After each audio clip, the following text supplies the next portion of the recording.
सकाळी राजे सदरेत आले तेव्हा सदरेवर रघुनाथ पंत, अनाजी, येसाजी, हंबीरराव ही मंडळी हजर होती.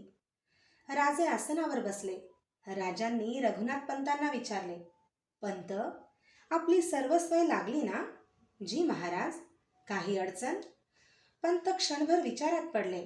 कसे सांगावे हे त्यांना कळेना. शेवटी धीर करून ते म्हणाले, महाराज, बोलतो त्याची क्षमा असावी, पण माझी स्वतःची 25 घोड्यांची पागा सरकारी पागेत जमा करण्याची आपण आज्ञा दिलीत. जमा झाली? जी. काहीसे रुष्ट होऊन रघुनाथ पंत म्हणाले, एवढंच नव्हे तर जनावरांना सरकारी पागेचे डागही देण्यात आले. पण तुम्हाला माहीत नाही, पण एक कायदा आम्ही अत्यंत कडकपणे आमच्या राज्यात पाळतो पंत. आमच्या राज्यात कोणाच्याही मालकीची स्वतंत्र पागा नाही. पागा सोडाच, पण कोणाच्या मालकीचं जनावरही नाही. सारी घोडी सरकारी पागेची. खुद्द आमच्या सेनापतींनाही स्वतःचं घोडं नाही. कारण कळेल? रघुनाथ पंतांनी विचारले. का नाही? तुम्ही येताना आपल्या सारंजामाबरोबर जशी तुमची पागा आणलीत तसेच 2 हत्तीही आणलेत. तुमची पागा सरकारात जमा झाली, पण तुमचे हत्ती जमा झाले नाहीत. याचं कारण घोडा ही राज्याची शक्ती असं आम्ही मानतो. पंत, लहानपणापासून आम्ही एक श्लोक सदैव म्हणत आलो, यस्याश्वा तस्य राज्यम, यस्याश्वा तस्य मेदिनी, यस्याश्वा तस्य सौख्यम, यस्याश्वा तस्य साम्राज्यम. याचमुळं पागेचा नियम आम्ही अत्यंत कडकपणे पाळतो. पंत, तुम्ही चिंतातूर होऊ नका किंवा मनात शंका बाळगू नका. सरकारात जमा केलेल्या घोड्यांची तुम्हास मान्य होईल ती किंमत आम्ही चुकती करू. तुमच्या पागेची माणसं आमच्या घोडदळात सामील होतील. राजांचे बोलणे ऐकून रघुनाथ पंतांचे समाधान झाले. त्यांच्या चेहऱ्यावर स्मित झळकले. प्रसन्नपणे त्यांनी कबूल केले. हा दूरदर्शीपणा मला कुठंच दिसला नाही. मागं पाहिलं की पुढचं दिसतं. राजांच्या पदरचे सरदार पागा बाळगतात, मातब्बर होतात. सांगावयास गेलं की प्रसंगी भांडाव्यास उठतात, प्रसंगी शत्रूसही मिळतात. हा आजवरचा अनुभव जमेला धरून आम्ही हे पाऊल टाकलं. आम्ही. राजे बोलता बोलता थांबले. त्यांचे लक्ष दरवाजाकडे गेले. दत्ताजी पंत सदरेत येत होते. मुजऱ्याचा स्वीकार करून राजांनी विचारले, दत्ताजी पंत कुठं होता? एक तंटा उपस्थित झाला आहे महाराज. कसला तंटा? पालीचं पाटीलकीचं वतन काळभोर चालवित आहेत. त्या वतनावर हक्क सांगण्यासाठी खराडे पुढं आले आहेत. 2 माणसं आपलीच. मग तंटा मिटला? जी नाही. हा तंटा आपल्या पायांशीच सोडवला जावा अशी दोघांचीही इच्छा आहे. त्यासाठी मुजऱ्याला पालीचे काळभोर आणि खराडे आले आहेत. राजांनी दोघांना सदरेवर बोलावून घेतले. दोघेही आपल्या वतनी हक्काला पक्के होते. राजांनीच तो तंटा मिटवावा असा दोघांचाही आग्रह होता. राजांनी दोघांचेही म्हणणे शांतपणे ऐकून घेतले. नंतर ते म्हणाले, काळभोर, खराडे, तुम्ही दोघे आमचेच. आम्ही जरूर पालीला येऊ. गोतसभा बोलावून गोतमुखानं न्याय करू. ते तुम्हाला चालेल का? दोघांनीही राजांच्या निर्णयाला मान्यता दिली. ठीक आहे दत्ताजी पंत, चांगला दिवस पाहून पालीला गोतसभा बोलवा. आम्ही जातीनिशी त्या सभेला हजर राहू. या तंट्याचा निर्णय करू. काळभोर, खराडे मुजरे करून निघून गेले. रघुनाथ पंतांनी विचारले, महाराज, आपण खुद्द निवाड्याला हजर राहणार तर गोतसभा कशाला बोलावली? पंत, वतन गावच्या लोकांच्या सहकार्यानं चालतं. ते नुसतं आमच्या निर्णयावर चालत नाही. गोतसभा म्हटली की तीत गावचे पाटील, कुलकर्णी यांसारखे वतनदार येतात. त्याखेरीज गावचे 12 बलुतेदार येतात. महाजन म्हणजे व्यापारी, जमीनदार यांसारखे प्रतिष्ठित असतात. त्यांनी केलेला निर्णय बंधनकारक असतो. तो निर्णय पाळला जातो की नाही हे गोताला पाहावं लागतं. साऱ्याच गोष्टी राजाज्ञेनं होत नसतात पंत. काळभोर खराडे निवाड्यासाठी राजे पालीला गेले. गोतमुखाच्या न्यायाने खराडे खोटे ठरले. खराडे हट्टाला पेटून त्यांनी दिव्य करण्याची परवानगी मागितली. राजांनी त्यालाही मान्यता दिली. खराड्यांनी देवालयात दिव्य केले, पण त्यातही त्यांना अपयश आले. काळभोर खरे ठरले. पालीचा मजहर संपवून राजे साताऱ्याच्या किल्ल्यावर आले. राजांच्या आजारामुळे बऱ्याच फौजा अद्याप छावणीवरच होत्या. राजांनी नव्या मोहिमा उघडल्या. संभाजी राजांना दत्ताजी पंतांसह विजापूर मुलुखात पाठवले. मोरोपंतांनी रामनगरच्या बाजूला पारनेर, पिंडवोल अशा डोंगरांवर नवे किल्ले बांधण्याचे काम चालू केले होते. त्या किल्ल्यांमुळे सुरतेला कायमचा शह बसणार होता.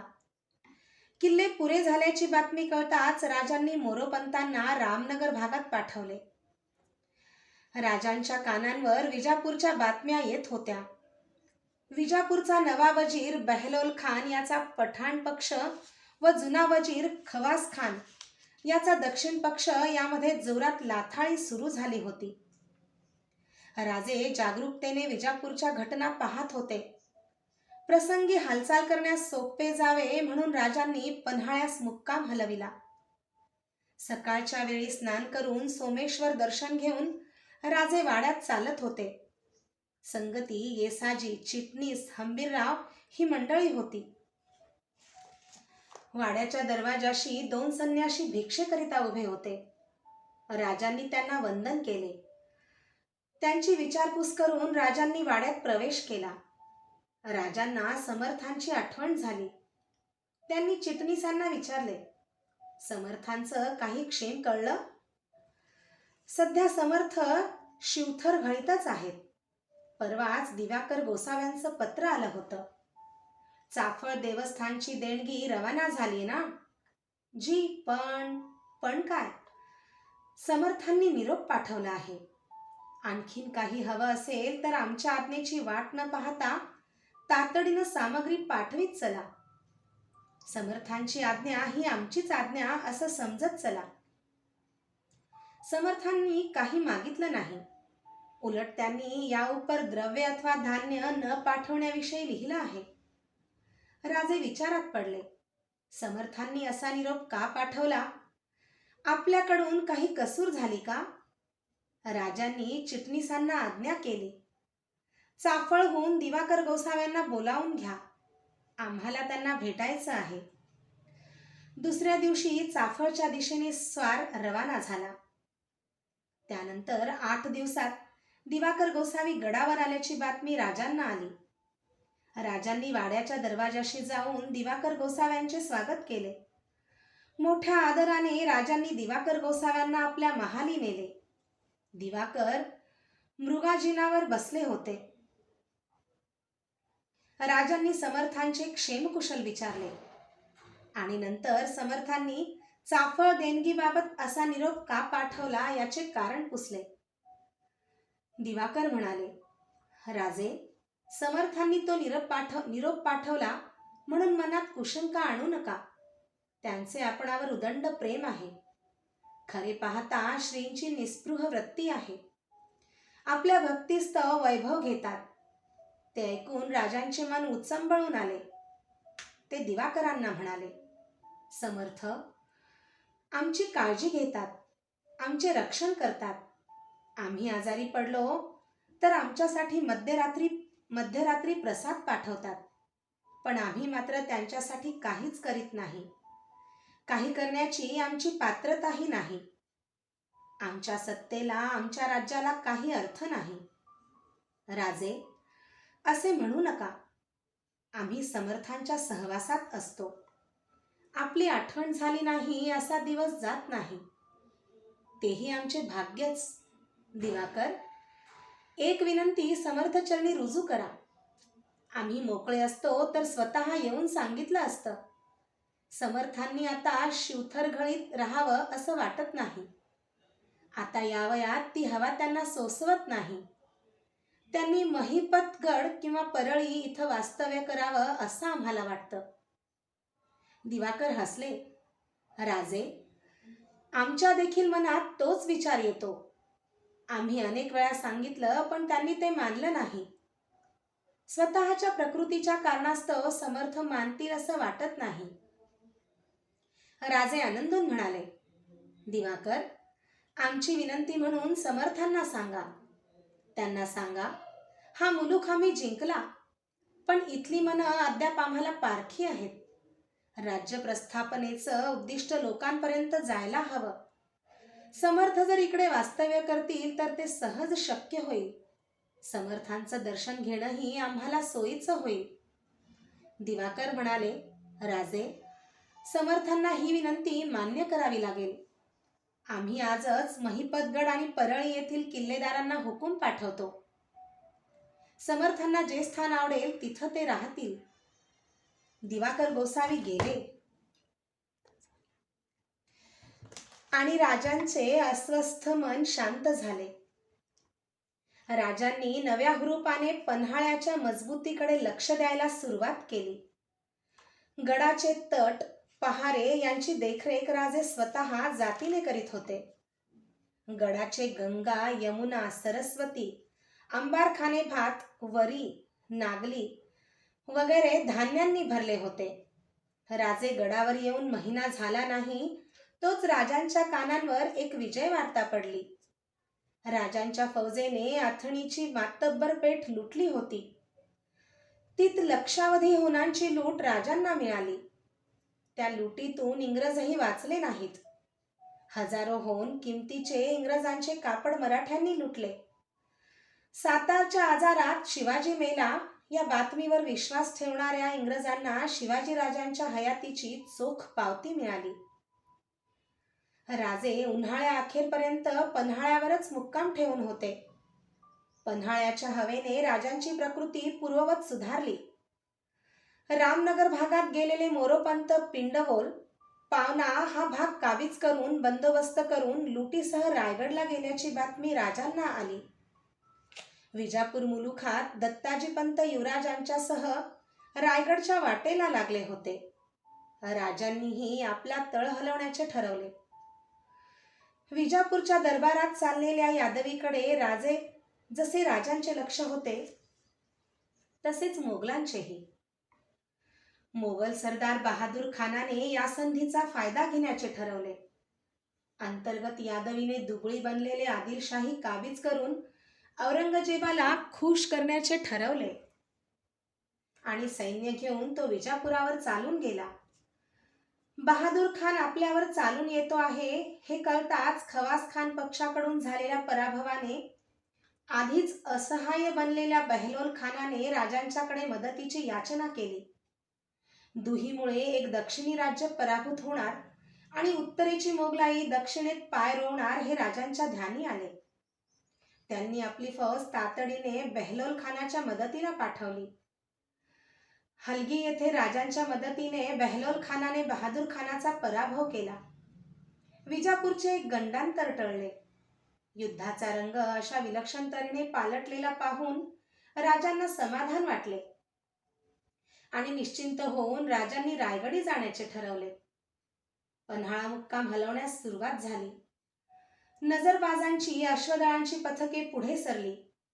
गड सोडण्याच्या दिवशी राजांनी सोमेश्वराला अभिषेक करविला. अभिषेक आटोपून राजे सज्जा कोठीवर आले. तेथे रघुनाथ पंत, बाळाजी आवजी, येसाजी, हंबीरराव सचिंत उभे होते. राजांनी विचारले, हंबीरराव, काय बातमी? बातमी चांगली नाही महाराज. काय झालं? आपली फौज अथणीहून येत असता फौजेनं बेळगावच्या किल्ल्यास वेढा घातला. किल्लेदार अनुखान नावाचा विजापुरी सरदार होता. त्या सरदारानं तहाची वाटाघाट सुरू केली. 40,000 होऊन घेऊन किल्ला देण्याचं त्यानं वचन दिलं. कबूल केलेली अर्धी रक्कम त्याला दिली. आपल्यावर विजापूरचा ठपका येऊ नये म्हणून त्याला युद्धाचा देखावा करण्याचं ठरवलं. त्याच्या सूचनेनुसार ठरल्या वेळी किल्ल्याचे दार उघडले गेले. विश्वासानं आपली फौज किल्ल्यात घुसली आणि काय झालं? अनुखान वचनाला जागला नाही. आपल्या बेसावत फौजेवर त्यानं चौफेर हल्ला केला. आपली 500 माणसं त्यात गमावली. बेळगावचा वेढा उठवणं भाग पडलं. क्षणभर राजे स्तब्ध होते. दुसऱ्याच क्षणी राजे मोठ्याने हसू लागले. राजे असे फार क्वचित हसत. सारे राजांच्याकडे पाहत होते. राजे म्हणाले, सेनापती, बघता काय, केव्हा तरी शेराला सव्वा शेर भेटतोच. अनुखानाच्या रूपानं तो भेटला एवढंच. युद्धातल्या तहात गाफील राहून चालत नाही, हा धडा शिकायला मिळाला. राजा परत एकदम स्तब्ध झाले. एक व्यथा चेहऱ्यावर चमकून गेली. आसनाकडे जात असता ते म्हणाले, 500 गमावले. फार महागात ही अक्कल पडली जगदंबे.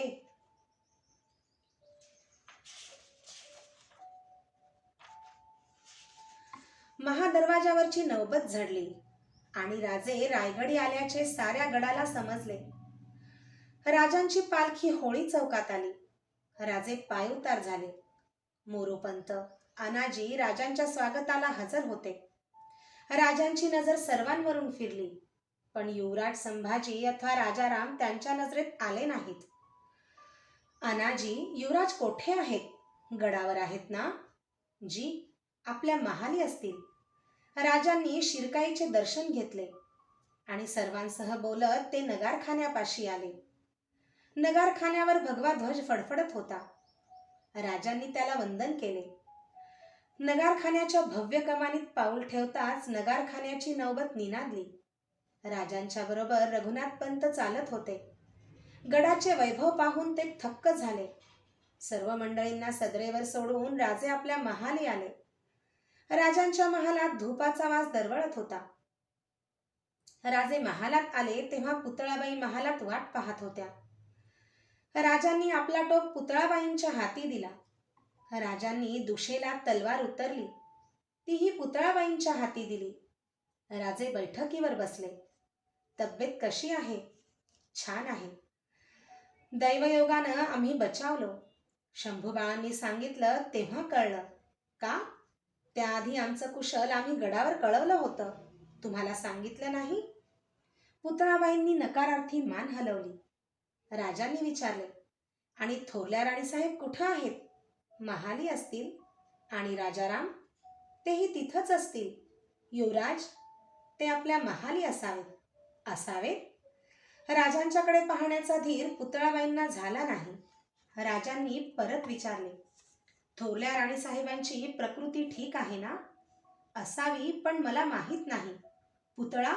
असावी, असतील, ही भाषा कुठली? एका स्थळी राहून तुम्हाला युवराजांचा पत्ता नाही, राणीसाहेबांची बातमी नाही. त्या बोलत नाहीत. छान. 6-7 महिन्यांनी आम्ही गडावर येतो.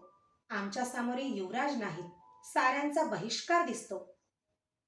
पुतळाबाई काही बोलल्या नाहीत. राजांची नजर दरवाजाशी गेली. येसूबाई तेथे उभ्या होत्या. राजांच्या चेहऱ्यावर प्रसन्नता आली. ते आनंदाने म्हणाले, येसू, आत ये ना. तू काही आमच्यावर रागावलीस? येसूबाई आत आल्या. त्यांनी राजांना त्रिवार नमस्कार केला. येसूबाई उठल्या. त्यांनी डोळ्यांना पदर लावताच राजे घाबरे झाले. येसूच्या पाठीवर हात ठेवीत त्यांनी विचारले, येसू, काय झालं बाळ? येसूबाईंनी मान वर केली. त्या म्हणाल्या, आबासाहेब, आपल्याला पाहिलं आणि रडू आलं. राजे हसत म्हणाले, छान. आम्हाला पाहून लोक भितात, क्वचित आनंदित होतात, पण आम्हाला पाहताच रडू येणारी तूच आहेस. राणीसाहेब, आम्ही आजारी होतो ना, तेव्हा अनेक वेळा ही पोर स्वप्नात यायची. हो, येसूबाई म्हणाल्या, एवढे आजारी पडलात पण आम्हाला बोलावलं नाहीत. आम्ही आजारी, आम्ही कसं बोलावणार? तुम्ही यायचं होतं. राजे बोलून गेले. पुतळाबाईंनी चमकून राजांच्याकडे पाहिलं. पुतळाबाईंच्या चेहऱ्यावरील वेदना पाहताच राजे गडबडीने म्हणाले, आम्ही थट्टा केली. आता मात्र वाटतं की आजारात तुम्हा सर्वांना बोलावून घेतलं असतं तर फार बरं झालं असतं. चला, आजचा एकंदर दिवस भारी कठीण दिसतो. आम्ही 7 महालाकडे जाणार आहोत, तुम्ही येणार? दोघींनीही माना खाली केल्या. राजांनी निश्वास टाकला. ते महालाबाहेर गेले. राजे 7 महालात आले. राजांनी सोयराबाईंच्या महाली प्रवेश केला. महालाच्या प्रथम द्वारीच राजाराम उभे होते. राजाराम पुढे झाले. त्यांनी राजांचे पाय शिवले. राजारामांना जवळ घेत राजांनी विचारले, बाळराजे, आम्ही गडावर आलो आणि तुम्ही सामोरे आला नाही? राजाराम क्षणभर बिचकले. त्यांनी एकदा मागे वळून महालात पाहिले. खालच्या मानेने ते म्हणाले, आबासाहेब, आपण आल्याचं आम्हाला कळलं नाही. राजांनी राजारामांना उचलून घेतले. हसत ते म्हणाले, हे मात्र खोटं. आम्ही गडावर चुपचाप यायला का तुमचे दादा महाराज आहोत? आम्ही यायचे झालो तर 4 नौबती झडतात, साऱ्या गडाला कळतं. बाळराजे, इकडे पहा. राजारामांनी राजांच्या नजरेला नजर दिली. बाळराजे, खोटं कधी बोलत जाऊ नका. मग कोणीही सांगो, खोटेपणा जीवनात कधीही उपयोगी पडत नाही, हे लक्षात ठेवा. राजारामांसह राजे आत गेले. महालात सोयराबाई उभ्या होत्या. राजारामांना खाली सोडित राजे म्हणाले, आम्ही आलो पण तुमचं दर्शन घडलं नाही, त्यामुळं आम्हाला इकडं यावं लागलं. आमचं नशीब मोठं. निदान बाळराजांना तरी पाठवायचं होतं. त्यांच्या दर्शनानं आणखीन कोणते शकून घडले असते कोण सांगणार? काय बोलता हे? त्याखेरीज का त्यांना दरवाजे बंद झाले? कुणाचे? शंभूराजांनी बाळराजांना महालात यायला मनाई केली आहे. होय बाळराजे? राजाराम म्हणाले, होय आबासाहेब. दादा महाराजांनी आम्हाला महालात येऊ नका म्हणून सांगितलं. राजे व्यथित झाले. स्वतःला सावरीत ते राजारामांना म्हणाले, बाळराजे, आजारातून उठल्यापासून शोष पडतो, जरा पाणी आणता? राजाराम आत धावले. राजे महाली उभे होते, पण सोयराबाईंनी त्यांना बसा म्हटले नाही की त्या काहीच बोलल्या नाहीत. राजांनाही काय बोलावे हे सुचत नव्हते. राजाराम महालात आले. पाठोपाठ दासी चांदीचा तांब्या पेला घेऊन आली. तिने पाणी ओतून दिले. राजारामांनी तो पेला हाती घेतला. राजाराम राजांच्याकडे जात होते. राजांनी पेला हाती घेतला आणि सोयराबाई एकदम म्हणाल्या, पाणी न घ्यावं, कारण राजांचा हात एकदम थबकला. कोणास माहीत पाणी कसलं असेल ते? राजांची मुद्रा क्षणात बदलली. आपला क्रोध आवरीत राजे म्हणाले, राणीसाहेब, जबान अदबीनं वापरीत चला. या उपर आम्ही तुमच्या महाली येणार नाही. त्याला जगदंब साक्ष आहे. आम्ही येतो. राजांचा हातचा पेला गळून पडला. आपल्या बोलण्याचा एवढा भयंकर परिणाम होईल याची कल्पना नसलेल्या सोयराबाई जागच्या जागी खिळून राहिल्या. राजे निघून गेले. घाबरलेले राजाराम सोयराबाईंना बिलगले. त्यांनी हाक मारली, आईसाहेब. त्या हाकेने सोयराबाई भानावर आल्या. राजारामांना उराशी कवटाळून त्या रडू लागल्या.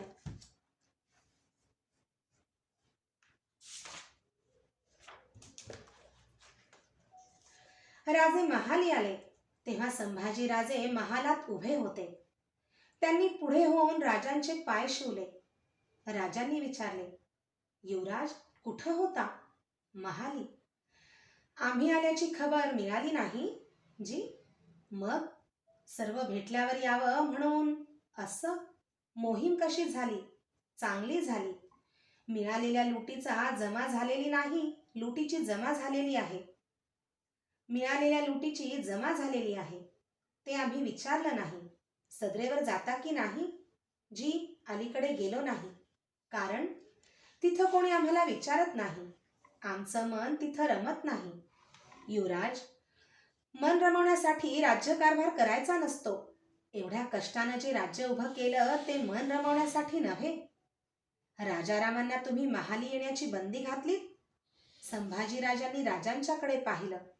ते शांतपणे म्हणाले, जी, काय गुन्हा घडला बाळराजांच्या हातून? आबासाहेब, खरं सांगायचं झालं तर आम्हाला खरंच ऐकायचं आहे. बाळराजे आमच्या महाली आले, त्यात त्यांना शिक्षा भोगावी लागते. ते आमच्या ध्यानी आलं तेव्हाच आम्ही त्यांना मनाई केली. राजांनी संभाजीराजांच्याकडे पाहिले. संभाजीराजांच्या डोळ्यात पाणी गोळा झाले होते. त्यांच्या पाठीवर हात ठेवीत राजे म्हणाले, शंभूबाळ, राजकारण भावनेवर चालत नसतं, त्याला बुद्धीचं बळ असावं लागतं.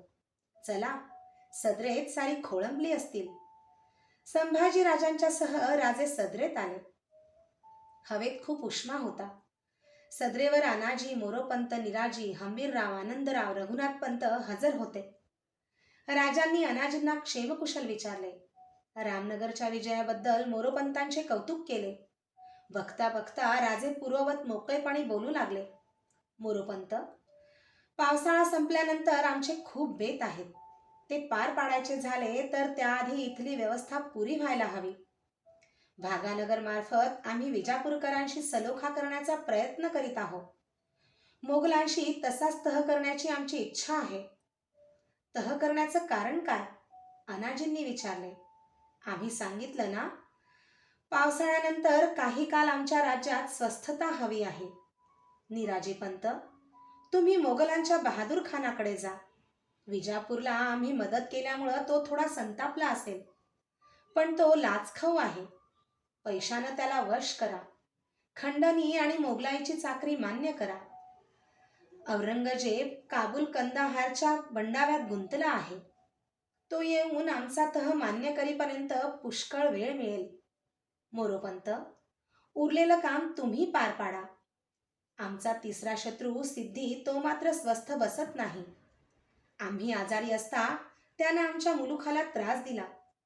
वेंगुर्ल्यासारखी बंदरं जाळली. त्याची गय करून चालणार नाही. हवी तेवढी कुमक घेऊन तुम्ही सिद्धीचा पराभव करा. जी, मोरोपंत म्हणाले. राजांनी मोरोपंतांना मोहिमेचे विडे दिले. सर्व वाटाघाटी ठरल्या. अष्टप्रधानांनी मान्यता दिली. साहेब सदर राजे म्हणाले, रघुनाथपंत, घरी काय किंवा बाहेर काय, आम्हाला सदैव रणांगणाचाच विचार करावा लागतो. आम्ही जगदीश्वराच्या दर्शनाला जाणार आहोत. येणार? जी. पावसाची चिन्ह दिसतात तेव्हा? अनाजी म्हणाले. अनाजी, वादळ वारा तर आमच्या पाचवीला पुजला. पहा ना. आम्ही गडावर आलो, पण क्षणाची उसंत नाही. चला. शंभूराजे, तुम्ही येणार? जी, मी. समजलं. रघुनाथपंत, अनाजी, चला. राजे नगारखान्याबाहेर आले. पूर्वेला भवानी टोकाकडे काळ्या भोर ढगांनी फळी धरली होती. जोराचा वारा वाहत होता. राजे पेठेतून जात होते. व्यापारी मुजरे करीत होते. राजांनी बामनवाडा ओलांडला. जगदीश्वराच्या टेकडीवर राजे आले. समोर काळ्या दगडात बांधलेले मंदिर दिसत होते. देवालयाचा सुवर्ण कळस उठून दिसत होता. मंदिरात जाऊन राजांनी देवदर्शन घेतले. दर्शन आटोपून राजे पूर्वेच्या दरवाजात आले. समोर दूरवर पागेची इमारत दिसत होती. भवानी टोक नजरेस येत होते. रघुनाथपंत म्हणाले, गड मोठा विशाल आहे. देवाचं देणं विशालच असतं पंत. समोर गोळा होणाऱ्या पावसाकडे राजे पाहत होते. एक काळा भोर मेघ आकाशातून पुढे सरकत होता. हवेत खूप उकाडा होता. वारा थांबला होता. क्षणभर सारे आसमंत स्थिर झाल्याचा भास झाला. वीज लक्कन चमकली आणि पाठोपाठ ढगांची नौबत झडली. जोराचा वारा वाहत होता. राजे पेठेतून जात होते. व्यापारी मुजरे करीत होते. राजांनी बामणवाडा ओलांडला. जगदीश्वराच्या टेकडीवर राजे आले. समोर काळ्या दगडात बांधलेले मंदिर दिसत होते. देवालयाचा सुवर्ण कळस उठून दिसत होता. मंदिरात जाऊन राजांनी देवदर्शन घेतले. दर्शन आटोपून राजे पूर्वेच्या दरवाजात आले. समोर दूरवर पागेची इमारत दिसत होती. भवानी टोक नजरेस येत होते. रघुनाथपंत म्हणाले, गड मोठा विशाल आहे. देवाचं देणं विशालच असतं पंत. समोर गोळा होणाऱ्या पावसाकडे राजे पाहत होते. एक काळा भोर मेघ आकाशातून पुढे सरकत होता. हवेत खूप उकाडा होता. वारा थांबला होता. क्षणभर सारे आसमंत स्थिर झाल्याचा भास झाला. वीज लक्कन चमकली आणि पाठोपाठ ढगांची नौबत झडली. पाऊस आला. अनाजी म्हणाले, बरं झालं, देवळात आल्यावर पाऊस आला. रघुनाथ पंत म्हणाले, पाऊस कोसळत होता, विजा कडाडत होत्या. सेवकांनी ओवरीवर बैठक घातली. राजे सर्वांसह बैठकीवर बसले. देवालयाच्या चारी बाजूंच्या ओवऱ्यांचे पाणी आतल्या चौकाच्या फरशीवर पडत होते. त्यांचा अखंड नाद उठत होता. आकाशात बदललेल्या वाऱ्यांवर ढगांची उलथापालथ होत होती. पावसाचा वेग वाढत होता. हळूहळू पाऊस कमी झाला. सायंकाळचे सूर्यकिरण गडावर फाकले. वाड्याकडे जाण्यासाठी राजे उठले. राजे देवालयाच्या बाहेर आले. आकाश नितळले होते. मातीचा वास दरवळत होता. एक भला मोठा पांढरा ढग माथ्यावर आला होता. राजांची नजर त्याच्यावर स्थिरावली. त्या मेघाकडे बोट दाखवीत राजे म्हणाले, रघुनाथ पंत, तो मेघ पाहिला? काही काळापूर्वी जलानं संपन्न असलेला मेघ आता कसा फिका वाटतो नाही? आपली संपत्ती रीती करून मोकळा झालाय ना तो? रघुनाथ पंत म्हणाले. राजांच्या चेहऱ्यावर स्मित झळकले.